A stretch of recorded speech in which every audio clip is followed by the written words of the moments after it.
Mi esposo me encerraba en un sótano oscuro como a un animal. Mis propios hijos me vendían por 300 pesos. Durante 20 años viví un infierno que nadie creería, hasta el día que tomé el cuchillo de deshuesar de él y finalmente respiré. Hoy estoy presa, y por primera vez en mi vida soy libre. Hola, mis queridos. Mi nombre es Gersina Cordero de Almeida. Tengo 69 años de edad y les estoy hablando desde el penal femenino de Aguascalientes. Así es, como lo oyeron.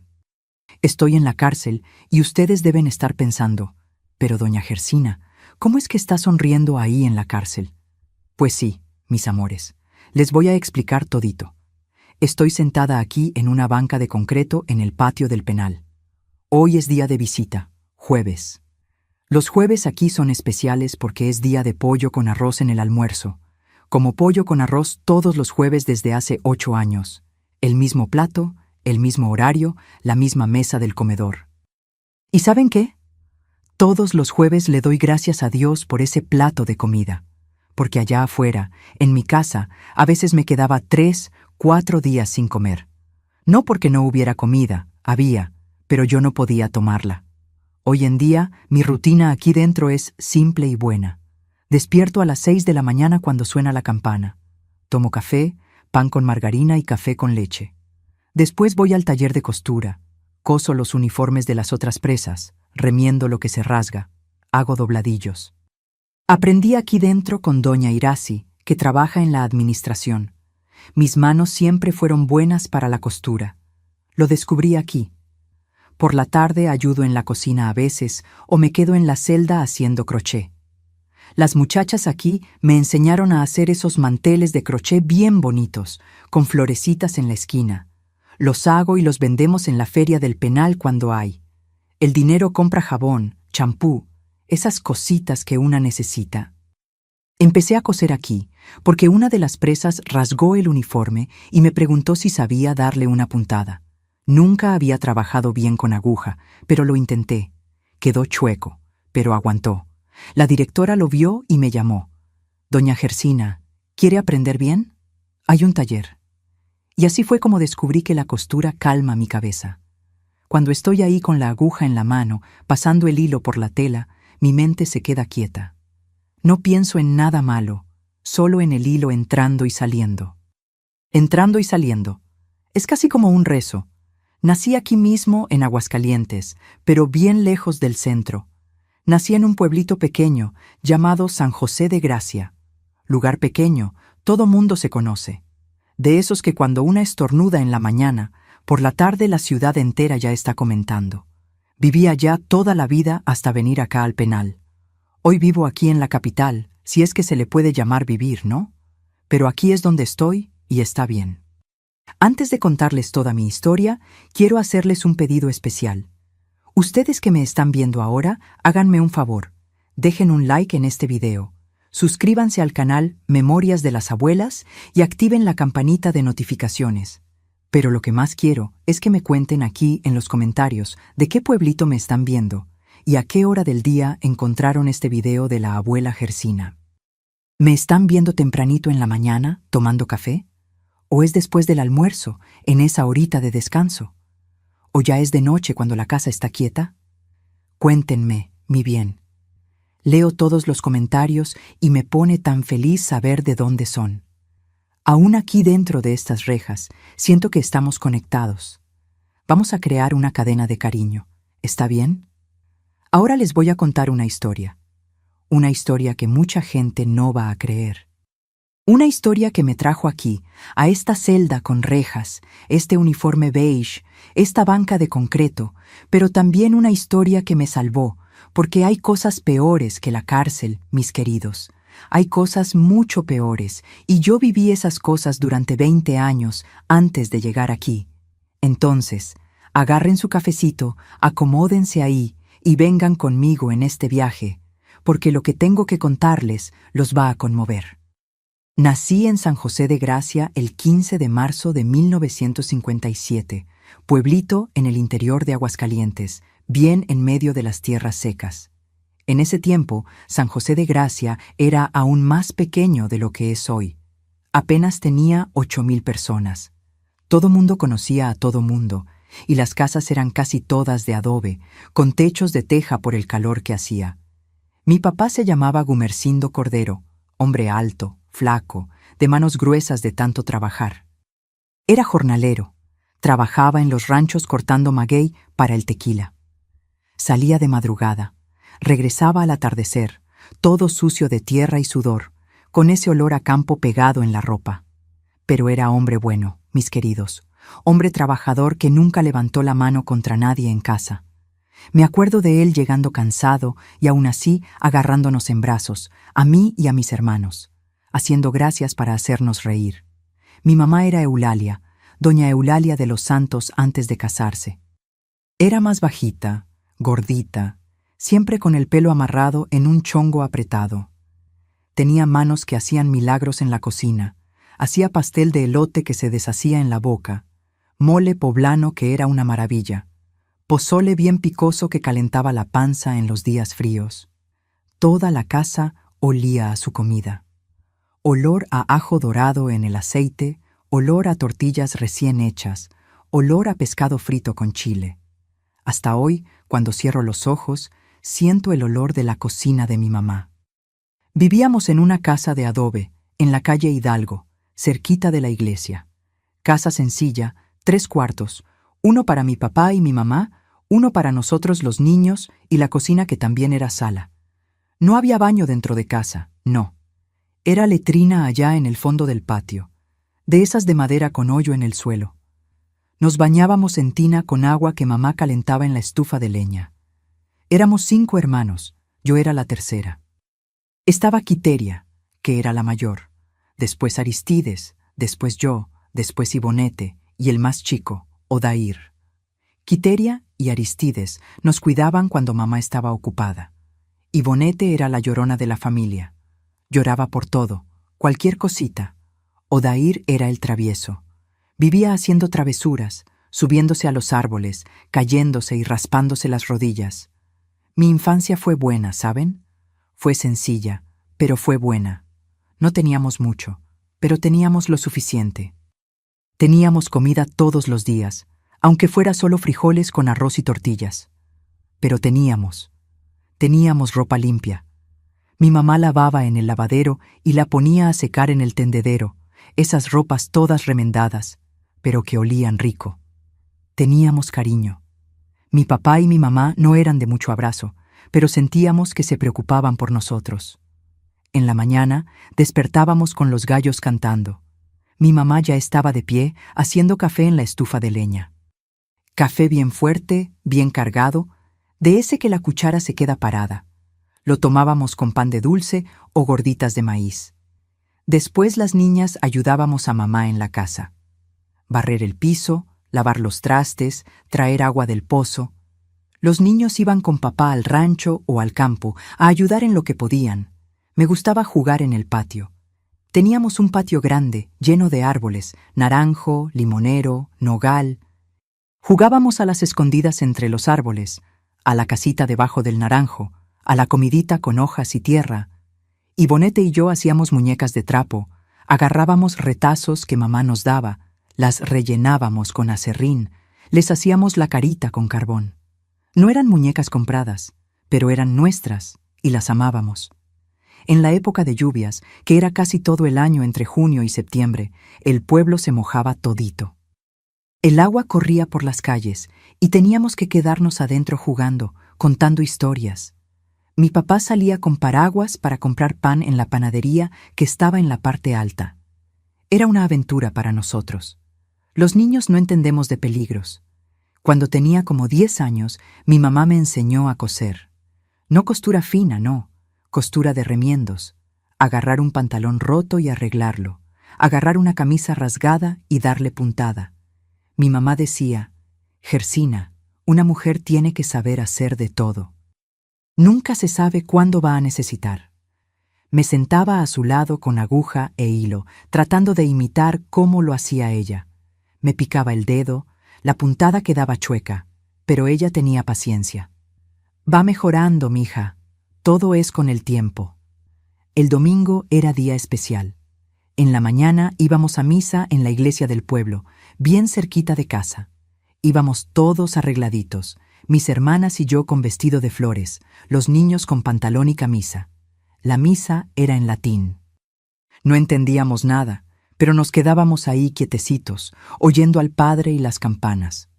Después de misa, mi mamá hacía almuerzo especial: pollo con mole, arroz rojo, frijoles refritos, a veces hasta un postre de ate con queso. Por la tarde del domingo íbamos al río. El río era nuestra playa, nuestro club. Nos metíamos al agua, nadábamos, jugábamos a hundirnos y aguantar la respiración. Los adultos se quedaban en la orilla platicando, las mujeres lavando ropa, los hombres pescando. Era día de fiesta, día de estar todos juntos. Cuando cumplí 12 años, mi mamá me dio un regalo, un labial rojo, chiquito, que compró del vendedor que pasaba vendiendo cosas de puerta en puerta. Nunca había tenido labial. Me vi en el espejito que teníamos en la pared y me lo puse con cuidado, como si fuera una joya. Mi mamá sonrió y dijo: «Ya te estás haciendo señorita, mi Gersina». No sabía en ese momento, pero esa infancia sencilla, ese patio lleno de árboles, ese río, esa casa de adobe con olor a comida de mi mamá, eso era el paraíso. Solo lo iba a entender mucho tiempo después, cuando el paraíso se convirtiera en recuerdo y la vida se volviera otra cosa. Pero mientras fui niña, fui feliz. Y eso nadie me lo quita. Esos años de infancia, de jugar con muñecas de trapo, de bañarme en el río, de comer gorditas de mi mamá. Eso fue mío, fue bueno. Fue la parte de mi vida que guardo con cariño, que me calienta el pecho cuando cierro los ojos y recuerdo. Porque después de eso, las cosas cambiaron, la vida cambió, yo cambié. Pero ahí, en ese patio de San José de Gracia, debajo del naranjo, con mis hermanas y mis hermanos, fui niña y fui feliz. Cuando entré a la adolescencia, las cosas siguieron normales por un tiempo. Ayudaba a mi mamá en la casa, iba a la escuela. Teníamos una escuelita pública chiquita en San José de Gracia, donde aprendíamos a leer, escribir y hacer cuentas. Me gustaba estudiar, era buena alumna. La maestra, doña Normelia, siempre decía que yo tenía cabeza para las cosas, que debía seguir, pero estudiar mucho no era para niñas pobres del pueblo. Cuando cumplí 14 años, mi papá dijo que ya era hora de que ayudara más en la casa, que con la escuela ya estaba bien. Dejé de estudiar y me quedé en casa con mi mamá, aprendiendo los quehaceres de ama de casa. Cocinar, lavar, planchar, coser, todo lo que una muchacha necesitaba saber para cuando se casara. Tenía amigas en la vecindad: Azucena, que vivía 2 casas más abajo, y Criseida, que vivía del otro lado de la calle. Nos juntábamos al atardecer, nos sentábamos en el portal de una de las casas y nos quedábamos platicando, contando secretos, riéndonos. Hablábamos de muchachos, de sueños, de cómo imaginábamos que iba a ser el matrimonio algún día. Azucena decía que quería casarse con un hombre rico, de esos que tenían negocio en el pueblo. Criseida quería un hombre guapo, alto, de bigote. Yo solo quería un hombre bueno, un hombre que no pegara, que no gritara, que tratara a la esposa con respeto. Tuve un noviazgo cuando tenía 16 años. El muchacho se llamaba Teodoro. Era hijo del dueño del aserradero. Muchacho guapo, educado, que me daba flores cuando pasaba frente a mi casa. Noviábamos en el portón, siempre con mi mamá vigilando de lejos. Me prometió casamiento. Dijo que cuando juntara dinero iba a pedirle mi mano a mi papá. Yo soñaba con eso. Soñaba con ser la esposa de Teodoro, tener una casa, tener hijos. Pero Teodoro se mudó. Su papá vendió el aserradero y la familia se fue a Guadalajara. Ni se despidió bien. Mandó recado con su hermana de que iba a escribir cartas, pero nunca escribió. Lloré bastante. Azucena y Criseida me consolaban. «Olvídate de él, Gersina, va a aparecer otro». Y apareció. Pero no fue el otro que yo quería. Acababa de cumplir 23 años cuando conocí a Alahor. Era marzo de 1980. Él tenía 27 años. Trabajaba en el rastro municipal de San José de Gracia. Matarife era su profesión. Mataba reses, les quitaba el cuero, separaba la carne. Trabajo bruto, pero él era bueno en eso. Todo mundo en el pueblo hablaba de que Alahor era el mejor matarife de Aguascalientes. Rápido, preciso, sin desperdicio.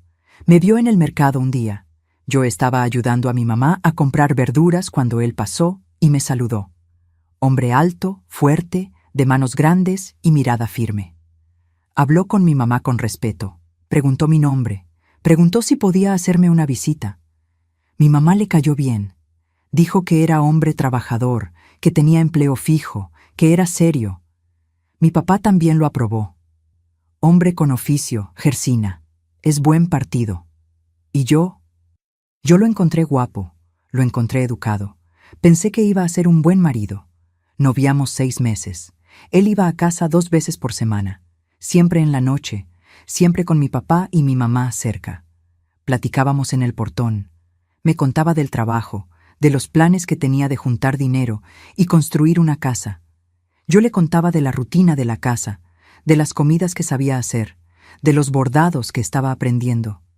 Pláticas de gente que se va a casar. Pidió mi mano en septiembre.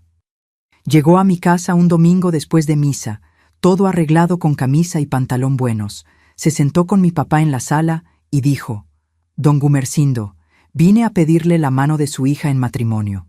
Trabajo, gano lo honesto y voy a cuidarla bien». Mi papá miró a mi mamá, me miró a mí y dijo: «Si Gersina quiere, yo acepto». Yo quise. Claro que quise. Tenía 23 años, veía a mis amigas casándose, quería tener mi propia casa, mis propios hijos, y Alahor parecía un buen hombre. Nunca me había faltado al respeto, nunca me había tratado mal. ¿Cómo iba a saber de lo que era capaz? Nos casamos en noviembre de 1980. Boda sencilla en la iglesia del pueblo, la misma que frecuentaba desde niña. Usé un vestido blanco que mi mamá y mis hermanas cosieron para mí. Vestido de algodón, sencillo, pero bonito. Me sentía la mujer más feliz del mundo ese día. Alahor estaba de traje prestado, todo sonriente, agarrándome la mano en el altar. Después de la ceremonia, hubo un almuerzo pequeño en la casa de mis papás. Pollo asado, arroz, frijoles, refresco. Los vecinos trajeron pastel, trajeron dulces. Fue un día feliz, el último día verdaderamente feliz de mi vida. En la noche, fuimos a la casa que Alahor había construido. Casa de adobe, con 3 cuartos, recámara, cocina y una salita pequeña. Tenía un sótano abajo, como todas las casas en San José de Gracia, por si llovía mucho, espacio vacío, oscuro, de tierra apisonada. Ese primer día, ni le puse atención a ese sótano. No sabía que ese sótano se iba a convertir en mi infierno. La primera noche de casada, prefiero no entrar en detalles. Solo voy a decir que no fue como yo imaginaba. No fue cariño, no fue amor, fue otra cosa. Algo que me dejó asustada, confundida, lastimada. Sangré bastante, y en la mañana, cuando desperté adolorida, Alahor ya se había ido al trabajo. Dejó recado con la vecina. «Dile que me haga mi almuerzo». Los primeros meses de casada intentaba agradar. Despertaba temprano, hacía café, limpiaba la casa, lavaba su ropa. Cuando él llegaba del rastro a las 5 de la tarde, la cena estaba lista en la mesa. Le servía, me quedaba callada mientras él comía, lavaba los trastes. Después, pensaba que así era como una esposa se comportaba. Pero había días que nada de lo que hacía estaba bien. ¿El arroz se pegó?, gritaba. ¿La camisa no estaba bien planchada?, gritaba. ¿Me tardé en el mercado?, gritaba. Y cuando gritaba, no era solo voz alta, era insulto, era grosería, era humillación. Inútil, burra, no sirves para nada. Tu mamá no te enseñó nada. La primera vez que me levantó la mano fue 3 meses después de la boda. Había quemado los frijoles. El fondo de la olla quedó negro. Los frijoles quedaron con sabor a humo. Probó, escupió y me miró con una rabia que nunca había visto. Se levantó de la silla, vino hacia mí y me dio una cachetada tan fuerte que caí al suelo. Me quedé ahí en el piso de la cocina con la cara ardiendo, sin entender. Él se quedó parado mirándome y dijo: «Levántate y haz otros frijoles ahora». Después se fue al cuarto, como si nada hubiera pasado. Me levanté, hice otros frijoles y lloré bajito mientras movía la olla. Eso fue solo el principio. Después de ese día, cualquier cosa se volvía motivo para pegar. Y él sabía pegar donde no se viera. En la panza, en la espalda, en el muslo, lugares que la ropa tapaba. Nadie veía, nadie sabía. Cuando quedé embarazada del primer hijo 6 meses después de casada, pensé que las cosas iban a mejorar. Pensé que se iba a poner contento, que iba a tratar a la mamá de su hijo con más cuidado. Pero no mejoró. Empeoró, porque ahora ya no me podía ir. Ahora estaba atrapada, con un hijo en la panza y sin lugar a donde ir. Tuve 4 hijos en 6 años. Genibaldo nació en enero de 1982, cuando yo tenía 24 años. Cleomar vino en 1984, Rizonaida en 1987 y Jardel, el más chico, en 1988. 4 niños pequeños, uno tras otro, y yo sola para cuidar de todo. Alaor quería hijos varones. Cuando nació Rizonaida, niña, ni fue al hospital a visitarme. Mandó recado con la vecina. Dile que la próxima vez tiene que ser varón. Como si yo tuviera control sobre eso, como si yo escogiera. Cuando nació Jardel al año siguiente y era niño, ahí sí se puso contento. Llegó al hospital con una sonrisa grande. Ahora sí, 3 hombres. Amaba a mis hijos, amaba con fuerza. Cada uno era un pedacito de mí. Les daba pecho, les cambiaba los pañales, les cantaba para dormir, les hacía comidita molida, los cuidaba cuando se enfermaban. Todo lo hacía con amor. Pensaba, con toda la ingenuidad del mundo, que si les daba mucho amor a mis hijos, iban a crecer diferentes del papá. Iban a ser buenos, iban a ser gentiles, me iban a tratar con cariño. Estaba equivocada, porque los niños aprenden lo que ven. Y lo que mis hijos veían todos los días era a su papá pegándome, arrastrándome del pelo, insultándome, humillándome. Crecieron viendo eso como algo normal, como el orden natural de las cosas. El hombre manda, la mujer obedece. El hombre pega, la mujer aguanta. Cuando Genibaldo tenía como 13 años, me dio la primera cachetada. Le pedí que lavara su plato después del almuerzo. Me miró con desprecio y dijo: «Lávalo tú. Para eso sirves». Insistí: «Geni, ya estás grande, puedes ayudar a tu mamá». Levantó la mano y me dio una cachetada. No fue cachetada de niño, no. Fue de alguien que ya tenía fuerza. Me quedé impactada, parada ahí con la mano en la cara ardiendo. Alaor lo vio todo. ¿Y saben qué hizo?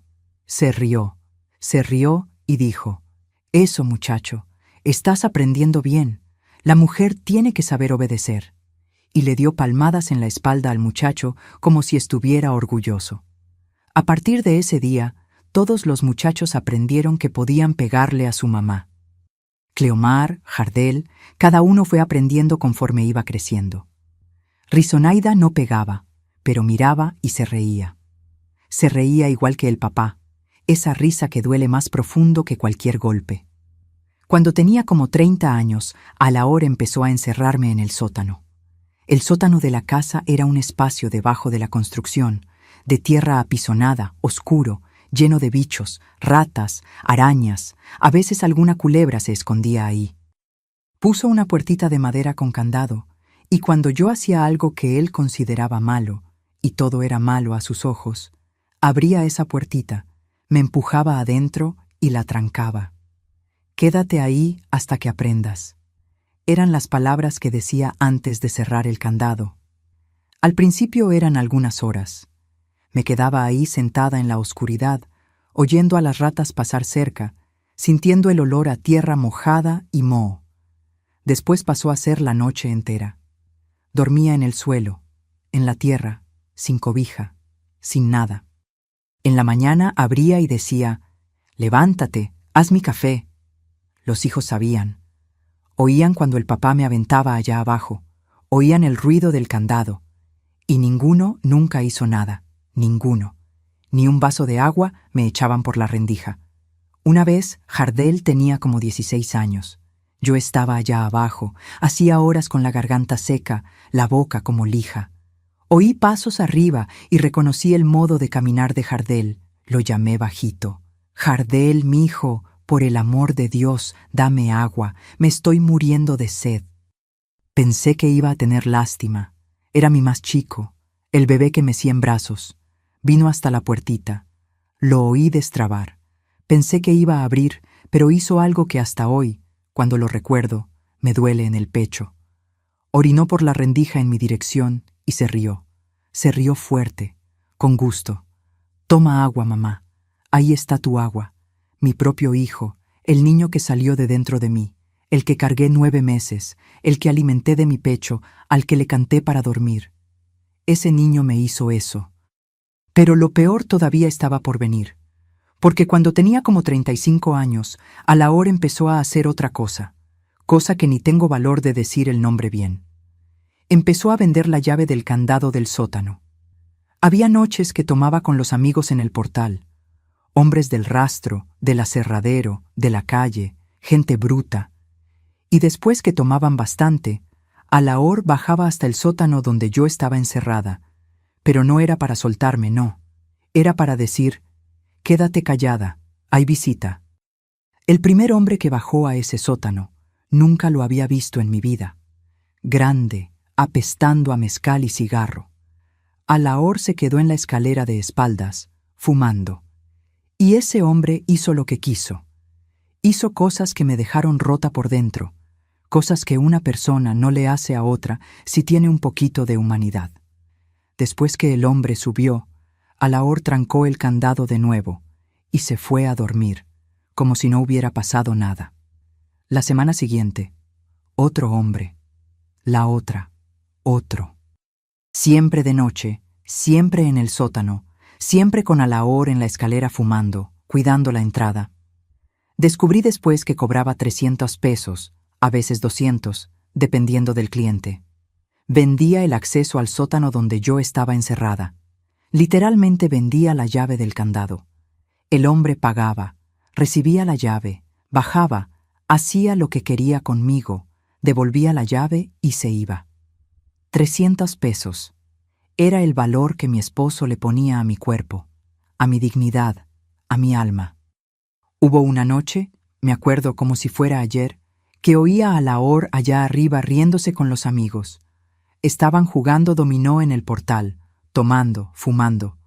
Y oí a uno de ellos preguntar: ¿y tu mujer, Alaor? ¿No se queja?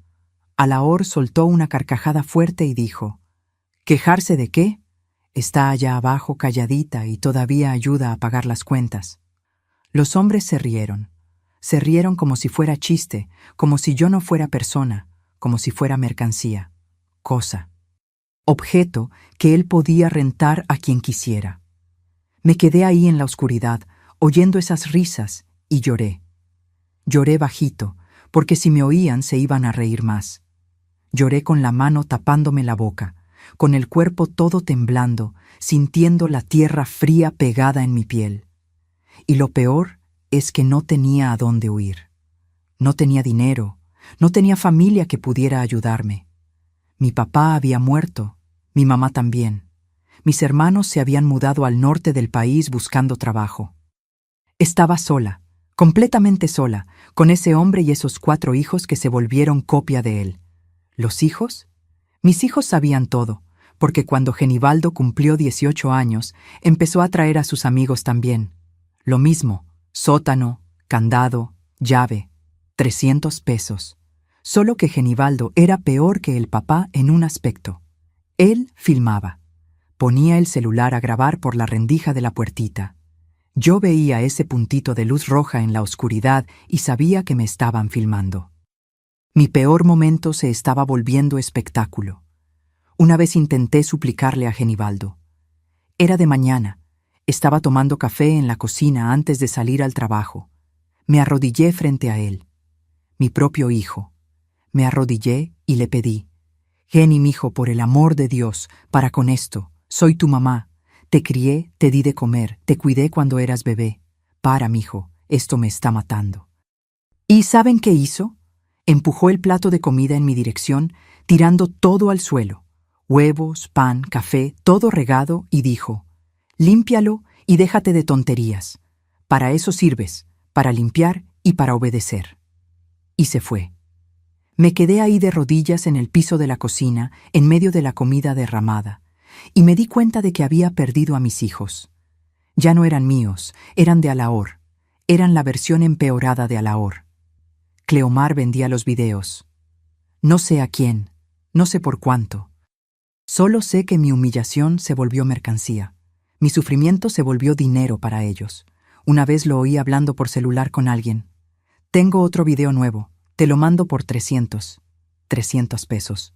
El mismo precio que el papá cobraba por la llave. Mi dolor tenía precio fijo. Y Rizonaida, mi hija, la única niña que tuve, la que soñé que iba a ser mi compañera, mi amiga cuando creciera. Rizonaida limpiaba. De mañana bajaba al sótano con una cubeta de agua y un trapo. Limpiaba sin mirarme, sin hablarme. Limpiaba el piso como si estuviera limpiando un corral. Porque eso era yo para ellos, un animal, menos que animal. Intenté hablar con ella una vez. La agarré del brazo cuando estaba subiendo la escalera del sótano y dije: «Rizonaida, hija, tú eres mujer igual que yo. Un día te puedes casar, puedes tener una hija. ¿Querrías esto para tu hija? ¿Querrías que la trataran así?». Jaló el brazo con fuerza y dijo, sin mirarme a los ojos: «Yo no soy igual a ti. Yo nunca voy a ser débil como tú». Y subió. Débil. Mi hija me llamó débil, como si yo hubiera escogido aquello, como si yo quisiera vivir así. Dejé de ser persona en esa casa. Me volví cosa que servía para pegarle cuando estaban enojados, cosa que servía para encerrar cuando querían castigar, cosa que servía para vender cuando necesitaban dinero, cosa que servía para filmar cuando querían divertirse. Y lo peor de todo, mis queridos, lo peor de todo no era lo que Alahor hacía, porque Alahor era un monstruo, siempre lo fue desde que me casé. Lo peor era ver a mis hijos, los que yo parí, los que crié con amor, transformarse en monstruos peores que el papá. Porque al menos Alahor tenía la excusa de haber sido criado así, de haber aprendido eso no sé dónde. Pero mis hijos, ellos tenían una mamá que amaba, que cuidaba, que daba cariño. Y aún así se volvieron aquello. Y no tenía a dónde ir, no tenía cómo escapar, no tenía a nadie, porque en ese pueblo pequeño todo mundo fingía que no veía. Todo mundo sabía y fingía que no sabía. Doña Fátima, la vecina de la derecha, oía mis gritos todas las noches. Oía y en la mañana le hacía señas a Alahor. «Buenos días, don Alahor», como si nada hubiera pasado. Una vez logré ir hasta su casa, cuando Alahor me dejó ir a la tiendita a comprar sal. Toqué su puerta desesperada y cuando abrió le dije: «Doña Fátima, ayúdeme. Ayúdeme, por el amor de Dios, ya no aguanto más». ¿Saben qué hizo? Miró para atrás, miró hacia su casa, me miró de nuevo y dijo: «Doña Gersina, no me puedo meter en pleitos de marido y mujer, disculpe». Y me cerró la puerta en la cara. Don Norberto de enfrente veía a los hombres entrando y saliendo de noche. Veía, uno tras otro. Veía perfectamente, porque su portal quedaba de frente a nuestra casa. Y en la mañana, cuando se cruzaba con Alahor en la calle, le daba los buenos días, como si nada. Viví 40 años así. 40 años siendo golpeada, vendida, encerrada, humillada por los mismos hombres que debían protegerme. 40 años viendo a mis propios hijos, los que cargué en el vientre, los que amamanté, los que mecí, tratarme peor que basura. Y nadie hacía nada. Nadie.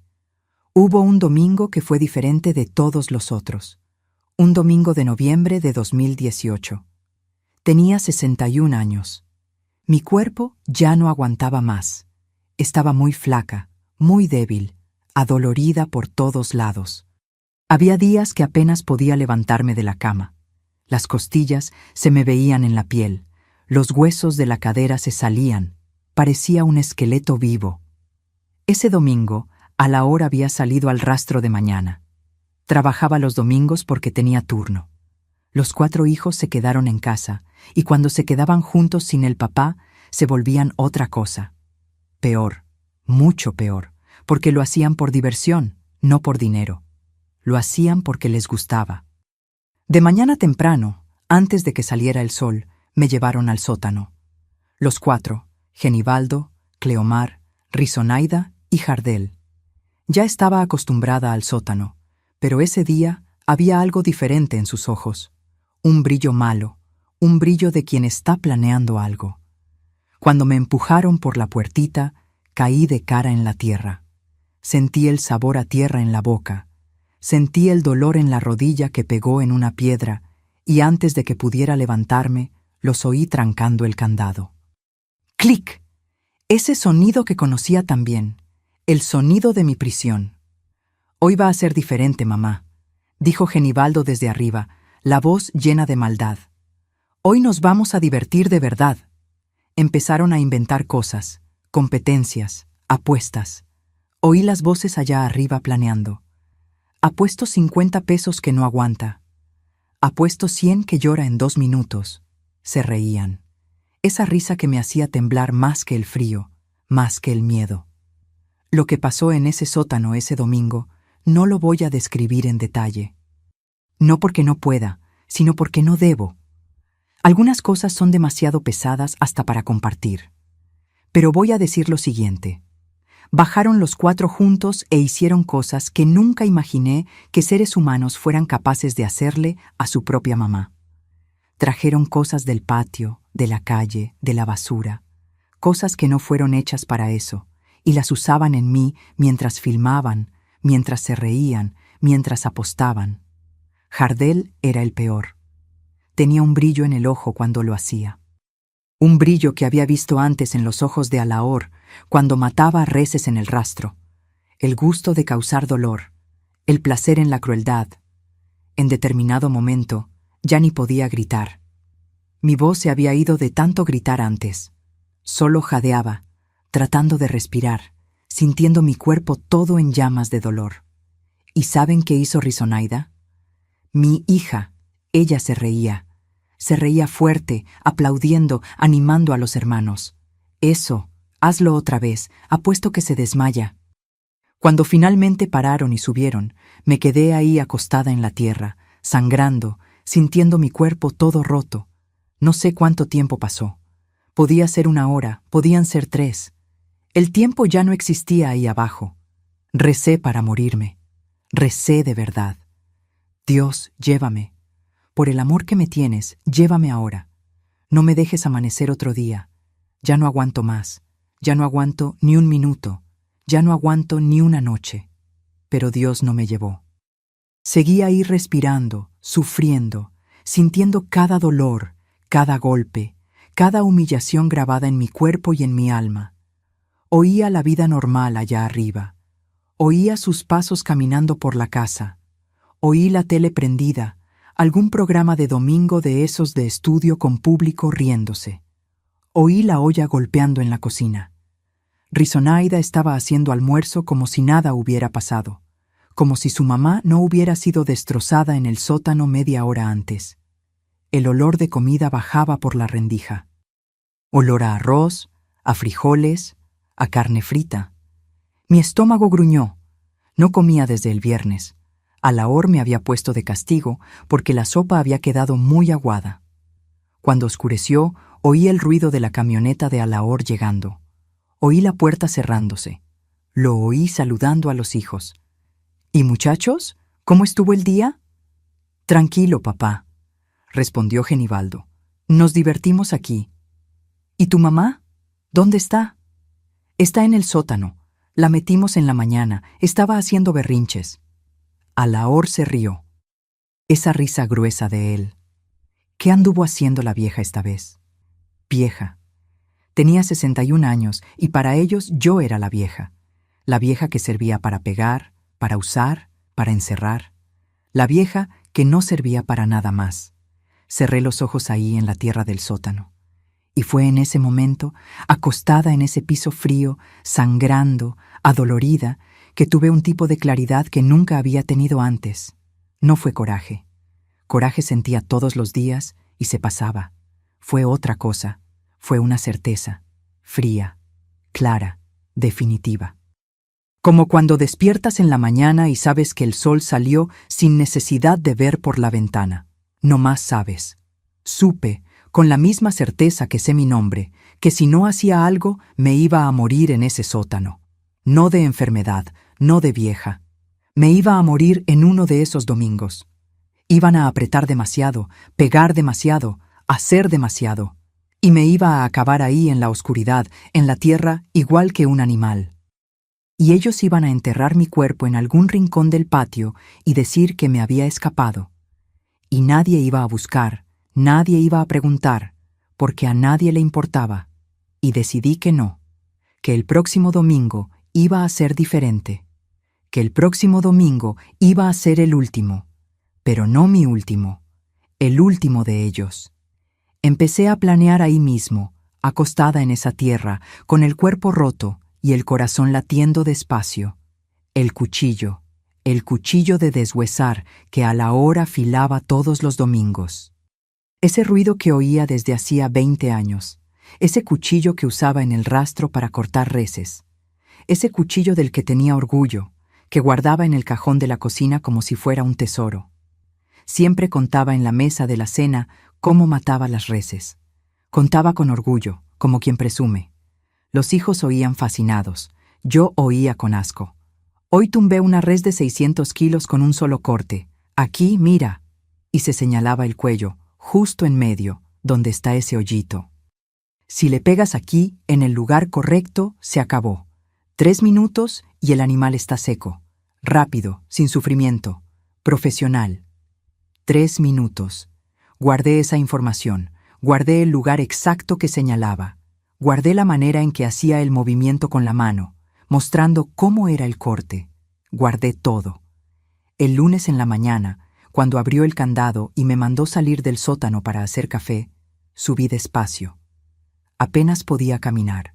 Una pierna se arrastraba. El brazo izquierdo no se levantaba bien.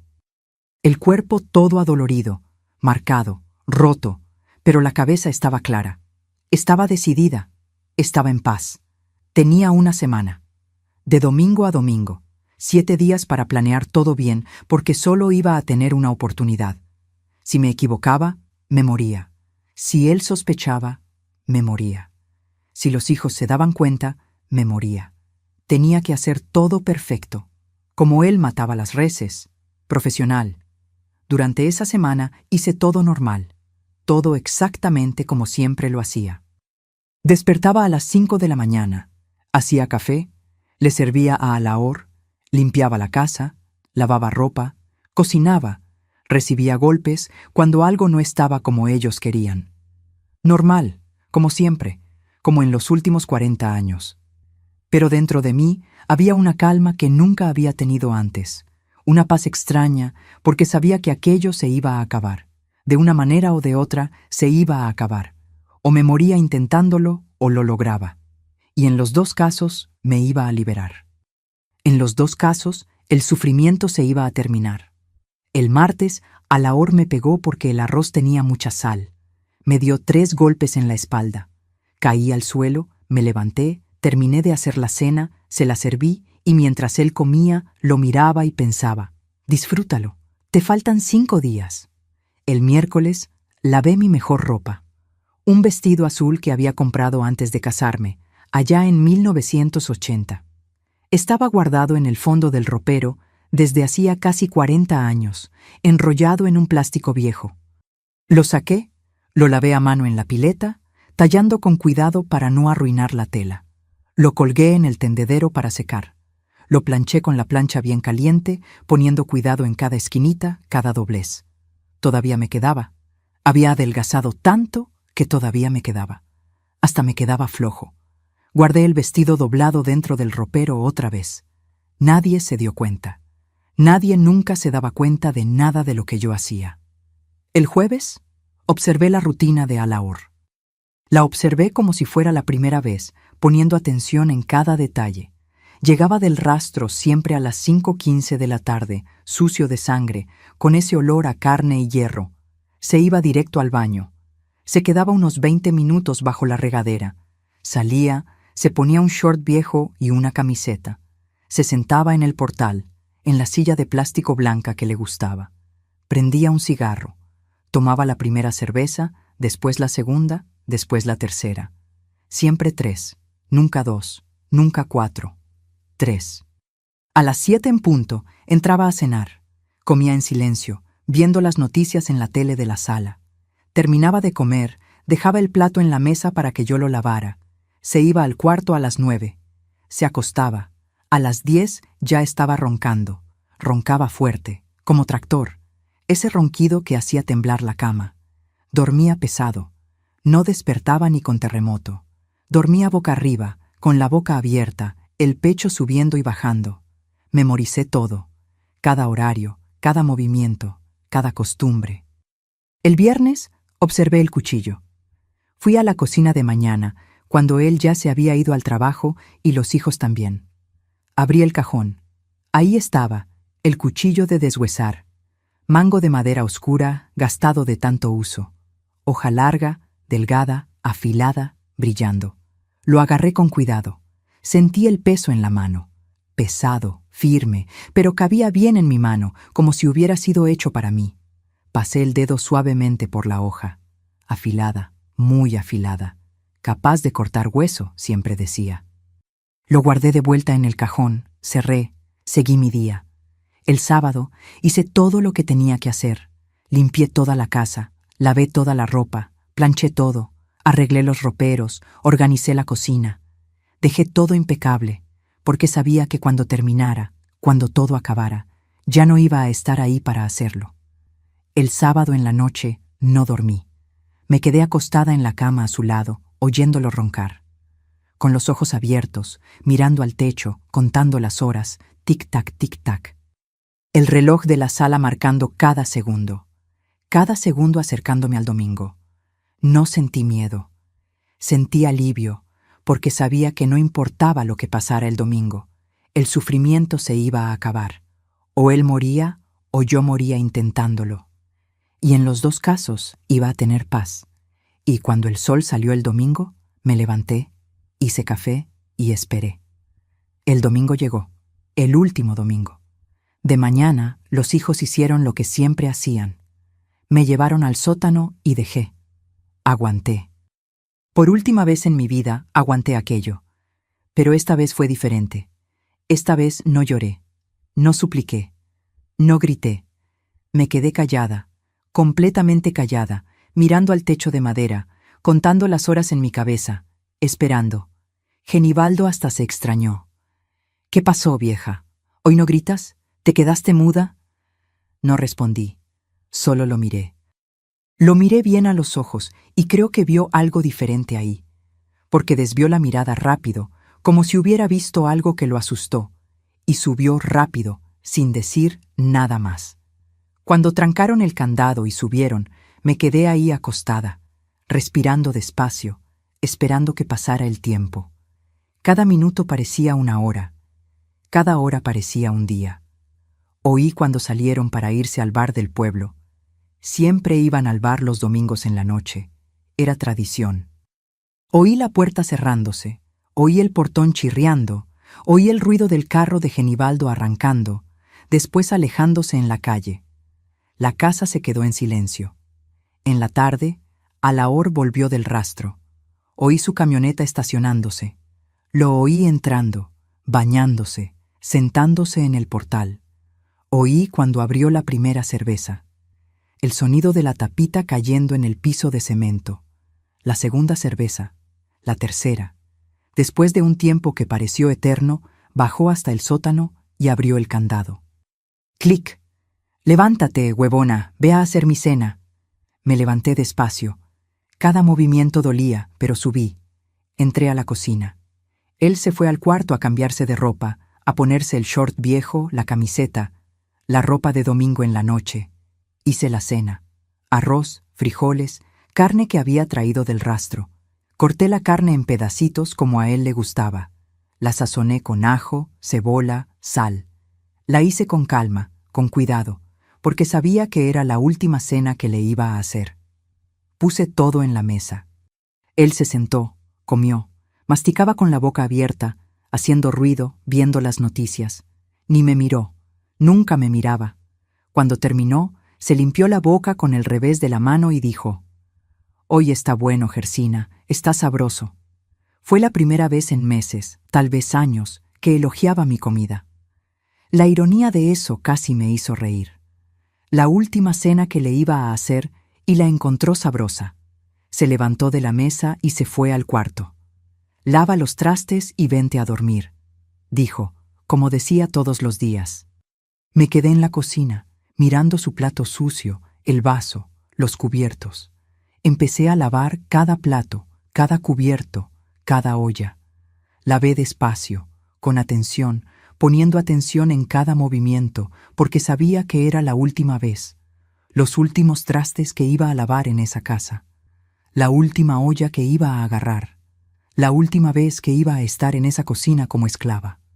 Cuando terminé, me sequé las manos en el trapo. El trapo estaba viejo, rasgado en las puntas. Yo misma había cosido los rasgones varias veces. Respiré hondo. Miré el reloj de la pared. 9:40 de la noche. Ya debía estar acostándose. En 20 minutos iba a estar durmiendo profundamente. Abrí el cajón lentamente, sin hacer ruido. El cuchillo estaba ahí esperando, como si supiera, como si hubiera sido hecho para este momento. Lo agarré del mango de madera. Sentí el peso familiar. La hoja brillando bajo la luz débil del foco de la cocina. Esa hoja que él afilaba todos los domingos. Ese ruido que había sido la banda sonora de mi infierno durante 20 años. Lo agarré firme y esperé 10 minutos más, mirando el reloj, viendo las manecillas moverse despacio, despacio, hasta dar las 10. Entonces fui al cuarto. Él estaba ahí acostado boca arriba, como siempre, la boca abierta, roncando. Ese ronquido fuerte, grotesco, las manos cruzadas sobre la panza, las mismas manos que me pegaron durante 40 años, las mismas manos que me encerraron en el sótano, las mismas manos que dieron la llave de ese sótano a otros hombres. Me quedé en la puerta mirándolo, solo mirándolo. ¿Por cuánto tiempo? No sé. Podía ser 1 minuto, podían ser 10. Miré sus manos, grandes, gruesas, sucias de trabajo, callosas. Manos de matarife, manos que cortaban reses sin piedad. Miré su cuello, grueso, peludo, con ese hoyito en medio, el lugar que él mismo me había enseñado. Si le pegas aquí, se acabó. 3 minutos. Y recordé todo. Recordé la primera cachetada, los frijoles quemados. Recordé la primera noche en el sótano, la oscuridad, las ratas. Recordé a Jardel orinando por la rendija. Recordé a los hombres bajando, uno tras otro. Recordé los 300 pesos. Recordé a Genibaldo filmando. Recordé a Cleomar vendiendo. Recordé a Rizonaida limpiando. Recordé 40 años de infierno. Y fui. Me acerqué despacio, sin hacer ruido. El corazón latiendo fuerte en el pecho, pero la mano firme. Levanté el cuchillo e hice lo que tenía que hacer. Un corte rápido, preciso, en el lugar exacto que él mismo me había enseñado, sin saber que me estaba enseñando. Abrió los ojos en ese momento, muy abiertos, asustados. Llevó la mano al cuello. Sintió la sangre caliente saliendo entre los dedos, la sangre roja, espesa, que conocía tan bien de tanto cortar reses. Pero esta vez era su sangre. Me miró y, por primera vez en casi 40 años de matrimonio, vi miedo en sus ojos. Miedo real, terror. Miedo de mí, de la mujer que pensaba que no era nada, de la vieja que encerraba en el sótano, de la esposa que vendía por 300 pesos. Intentó hablar. La boca se movió, pero no salió sonido, solo sangre. Sangre saliendo por la boca, por la nariz, por el corte en el cuello. Jalé la silla del rincón del cuarto, esa silla vieja de madera donde me sentaba a coser a veces. Me senté, me acomodé, puse el cuchillo en mi regazo y me quedé mirando. Alaor, dije. Mi voz salió calmada, firme, clara. ¿Te acuerdas del sótano? ¿Te acuerdas de la llave? ¿Te acuerdas de los 300 pesos? ¿Te acuerdas de los hombres bajando uno tras otro? ¿Te acuerdas de nuestros hijos haciendo peor que tú? ¿Te acuerdas de Jardel meándome en la cara? ¿Te acuerdas de Rizonaida limpiando el piso después como si yo fuera un animal? ¿Te acuerdas de todo? ¿De cada cachetada, cada golpe, cada patada? ¿De cada noche que me encerraste allá abajo con las ratas?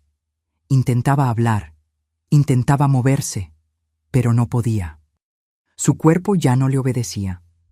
Me enseñaste dónde cortar, Alaor. ¿Te acuerdas? Tantas veces lo contaste en la mesa de la cena. Señalabas aquí en el cuello y decías, 3 minutos. Si le pegas en el lugar correcto, 3 minutos y se acabó. Entonces me voy a quedar aquí contando. Me voy a quedar hasta el final. Igual que tú te quedabas en la escalera fumando mientras los hombres bajaban al sótano. Te voy a hacer compañía en estos 3 minutos. Es lo mínimo que puedo hacer después de 40 años de matrimonio, ¿no? Se sacudió. Todo el cuerpo tembló. Las piernas pegaron contra la cama, los brazos se contrajeron, los ojos quedándose vidriosos, todavía mirándome.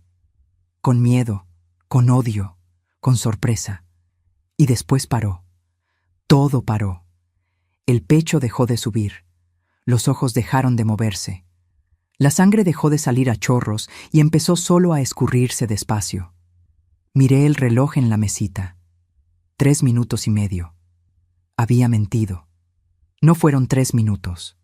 Fueron 3 y medio. Me quedé sentada ahí un rato más. No sé cuánto. Solo mirando al hombre que destruyó mi vida. Al hombre que me convirtió en cosa. Al hombre que me robó 40 años. Y sentí nada. Ni coraje, ni alegría, ni tristeza. Nada. Solo un vacío enorme y una paz extraña. Una paz que no conocía desde hacía tanto tiempo que había olvidado cómo era. Me levanté de la silla despacio, las piernas temblando un poco. Puse el cuchillo en el piso al lado de su cuerpo, porque ya no lo iba a necesitar. Porque ya había servido para lo que tenía que servir. Fui al baño, abrí la llave, me lavé las manos con jabón, tallando bien debajo de las uñas, entre los dedos. Me lavé la cara. El agua fría despertándome. Me bañé despacio, dejando que el agua caliente cayera en mi espalda, en mi cuello, lavando todo. La sangre, el sudor, los 40 años de mugre que no se iba solo con agua, pero que el agua ayudaba. Salí del baño, me sequé, fui al cuarto. Al otro cuarto, el que era mío antes de casarme y que se había vuelto la bodega. Abrí el ropero, agarré el vestido azul, me lo puse con cuidado, alisando la tela, cerrando los botones uno por uno. El vestido que había usado antes de que empezara toda esa tragedia. El vestido de cuando todavía tenía sueños, de cuando todavía creía en la felicidad. Me peiné el cabello blanco, delgado, quebradizo, pero me lo peiné. Hice una trenza sencilla. Agarré el labial viejo del cajón. Ese mismo labial rojo que mi mamá me había dado cuando cumplí 12 años. Todavía le quedaba un poquito. Me lo puse en los labios, me miré en el espejito colgado en la pared y por primera vez en décadas me vi. De verdad. Ya no era esa niña de 12 años, ya no era esa muchacha de 23 que se casó llena de esperanza. Era una mujer de 61 años, vieja, flaca, marcada, llena de arrugas, cabello blanco, ojeras profundas, pero estaba viva. Y el hombre que intentó matarme poquito a poquito, que destruyó cada pedacito de mí durante 40 años, estaba muerto en el cuarto. Y por primera vez, yo era más grande que él. Fui a la cocina porque todavía faltaba una cosa. Puse agua a hervir, agarré el café molido, hice café. Ese olor rico llenando la cocina. Me serví una taza, le puse azúcar, lo moví despacio, me senté en la mesa y lo tomé despacio, sintiendo el sabor, el calor, la vida. Tomé una taza, después otra. Sentada ahí en la mesa de la cocina, oyendo el silencio de la casa. El silencio bueno, el silencio de quien está libre. Miré el reloj de la pared. 1:30 de la madrugada. Los hijos debían regresar del bar en un ratito, entre las 2 y las 3 generalmente, pero no los iba a esperar. No iba a dar explicaciones, no iba a oír gritos, no iba a ver sus caras. Me levanté, fui hasta el teléfono de la sala. Ese teléfono viejo de disco que teníamos desde hacía décadas. Marqué el número de la policía. 911. Sonó 3 veces. Una voz de mujer contestó. Policía municipal, buenas noches. Respiré hondo y hablé con la voz más calmada del mundo. Buenas noches, mi nombre es Gersina Cordero de Almeida. Maté a mi esposo. La dirección es calle Hidalgo número 47, San José de Gracia. Estoy en la cocina tomando café. La puerta de la casa está abierta. Pueden venir. Silencio del otro lado. Unos segundos. Después la muchacha preguntó, con voz medio asustada, medio confusa. ¿Está usted bien, señora? ¿Está lastimada? ¿Necesita ambulancia? Pensé antes de responder. Pensé en todo. En 40 años, en el sótano, en las llaves, en los 300 pesos, en los hijos, en el dolor, en el sufrimiento, en todo. Y dije la verdad. Estoy, por primera vez en 40 años, estoy bien. No necesito ambulancia, solo necesitan venir a buscarme. La policía llegó en 25 minutos. 2 patrullas. 4 policías entraron con el arma en la mano, despacio, tensos, pensando que iban a encontrar una escena de guerra, de locura, de desesperación. Me encontraron en la cocina, sentada, con vestido azul, tomando la 3ª taza de café. Calmada, serena. A la hora estaba en el cuarto, en el charco de sangre que ya había dejado de crecer, que ya estaba empezando a secarse y ponerse oscura en las orillas. El cuchillo en el piso a su lado. El policía más joven, un muchacho de unos 25 años, entró a la cocina. Me vio, miró al cuarto, me volvió a mirar. Confundido, sin entender. ¿Usted fue quien llamó? Fui. ¿Usted hizo aquello? Fui. No sabía qué decir. Miró a su compañero, más grande. El policía más grande se acercó a mí y preguntó con voz más firme. ¿Quiere llamar a un abogado, señora? Miré la taza de café. Todavía le quedaba un traguito. Lo tomé. Después miré al policía y dije, quiero más café, pero pueden llevarme, estoy lista. Me llevaron, me pusieron esposas. Esas esposas de metal frío, pesadas, apretadas en las muñecas, pero ¿saben qué? Esas esposas pesaban menos que el candado del sótano, mucho menos. Cuando salí de la casa, los policías agarrándome de los brazos, miré para atrás una última vez. Miré la puerta del sótano.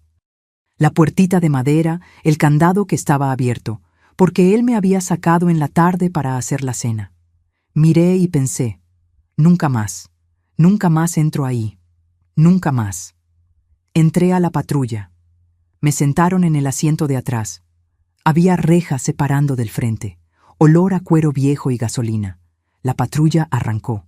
No miré para atrás, no miré la casa, no miré la calle, solo para adelante, al camino que me llevaba lejos de ese infierno. Y por primera vez en 40 años, respiré hondo de verdad, llenando los pulmones de aire, soltándolo despacio, libre. Cuando llegué al penal femenino de Aguascalientes, las otras presas me miraron con extrañeza. Una mujer de 61 años, flaca, de vestido azul, siendo llevada esposada. Pensaron que estaba loca.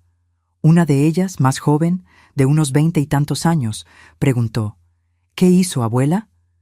Respondí sencillo, sin vergüenza, sin miedo. Maté a mi esposo. Silencio. Las presas se miraron entre sí. Después, una de ellas, más grande, de unos 40, dijo, «Bienvenida al club, doña», y sonrió. No era sonrisa de maldad, era sonrisa de quien entiende, de quien sabe, de quien vivió. El primer día, la directora del penal me llamó a su oficina. Una mujer de unos 40 años, seria, de lentes, pero con mirada gentil. Tenía mi expediente en la mano. Leyó, me miró, leyó de nuevo. «¿Necesita algo especial, señora? ¿Medicina para el dolor? ¿Atención médica? ¿Algo?», pensé. Pensé en lo que necesitaba, en lo que realmente necesitaba después de 40 años. Necesito una cama y 3 comidas al día. Frunció el ceño, se quitó los lentes, los limpió con la blusa, se los volvió a poner. Pero eso todo mundo lo tiene aquí, doña Gersina. Eso es lo básico. Lo sé, dije, mirándola a los ojos. Pero yo no lo tenía en mi casa. Se quedó callada. Miró el expediente de nuevo. Leyó algo ahí, alguna anotación que el Ministerio Público había hecho. Sus ojos se llenaron de lágrimas. Parpadeó rápido, me miró de nuevo y dijo con voz firme, cargada de emoción: Aquí dentro va a tener cama, comida y respeto. Eso se lo garantizo personalmente. Respeto. Hacía tanto tiempo que no oía esa palabra dirigida a mí, que casi había olvidado el significado. Los primeros meses no podía dormir bien. No por miedo, no por culpa, no por arrepentimiento, por costumbre. Mi cuerpo había pasado 40 años durmiendo sobresaltado, esperando el ruido del candado, esperando los pasos en el pasillo, esperando el dolor. Me acostaba en la cama de la celda, una cama pequeña, con colchón delgado, pero era una cama, y me quedaba ahí con los ojos abiertos esperando. El cuerpo tenso, el corazón acelerado, lista para correr, para defenderme, para sobrevivir. Pero no venía nada, no venía nadie, solo silencio. Y poco a poco, noche tras noche, semana tras semana, mi cuerpo empezó a entender. Aquí es diferente, aquí es seguro, aquí nadie te va a lastimar de noche. Tardó 6 meses, 6 meses para que mi cuerpo creyera eso. 6 meses para poder dormir toda la noche sin despertarme sobresaltada, sin brincar de la cama pensando que había alguien entrando, sin sentir el olor imaginario a tierra y ratas del sótano. Y cuando finalmente dormí 8 horas seguidas, por primera vez en décadas, desperté llorando, llorando de alivio, de felicidad, de paz. Hoy, 8 años después, mi vida aquí dentro tiene rutina. Una rutina buena, predecible, segura. Despierto a las 6 de la mañana cuando suena la campana. Lo primero que hago es llevarme las manos a la cara, sentir que estoy viva, que desperté, que estoy aquí. Le doy gracias a Dios por un día más de paz. Voy al baño. Me lavo la cara con agua fría, me lavo los dientes, me miro en el espejo. Una vieja de 69 años me mira de vuelta. Cabello todo blanco ahora, arrugas profundas. Pero los ojos están diferentes. Ya no tienen ese miedo, ese pavor constante.